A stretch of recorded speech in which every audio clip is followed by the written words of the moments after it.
The woman just jumped into a big dirt pit, but as soon as she got in, she realized something was wrong. Because this wasn't an ordinary pit at all, it was clearly a huge footprint. But the strange thing was, what kind of creature could leave such a massive footprint? To figure it out, Nora went to ask an elderly couple living nearby. They told her that while they were eating lunch that afternoon, their dog suddenly started barking like crazy. Before they could react, their house began to shake violently. At first, they thought it was an earthquake, so they quickly hid in the basement. But just after they hid, the house took a heavy hit. When everything outside finally went quiet, they slowly pushed the door open. The sight almost scared them to death. Their home was reduced to rubble, and a giant footprint was left on the ground. Realizing that a monster might be around, Nora immediately led a team in a helicopter to search. But even after flying for 3 hours, they didn't see any trace of the creature. But a monster that big, where could it possibly hide? To find answers, Nora turned to her father. Because when he was young, he always believed giant creatures existed in the world, and maybe he could spot some clues. Soon, father and daughter arrived near the footprint. Her father stomped lightly on the ground, then checked the map and instantly noticed something unusual. Nora quickly walked over to ask,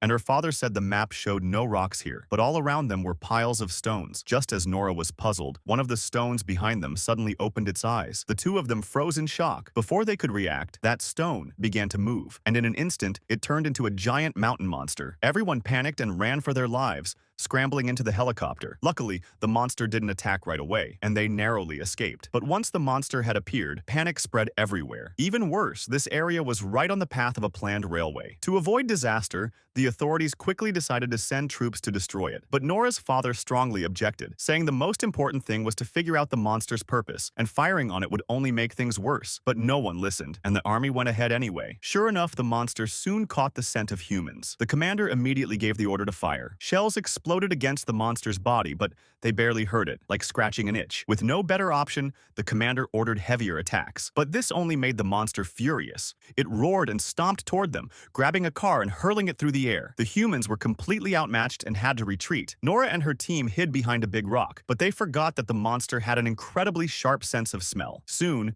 the rock was tossed aside, and one soldier was grabbed by the creature. The terrifying scene made everyone scatter in fear. At that moment, Nora's father bravely stood under the monster's feet, raising his hands, trying to calm it down with gestures. To everyone's surprise, the monster actually quieted down. Everyone finally breathed a sigh of relief. But right then, one soldier secretly aimed a cannon at the monster. That action enraged it once again. The next second, the monster stomped Nora's father to death, then crushed the armored vehicle into pieces. Only then did the monster angrily turn and walk away.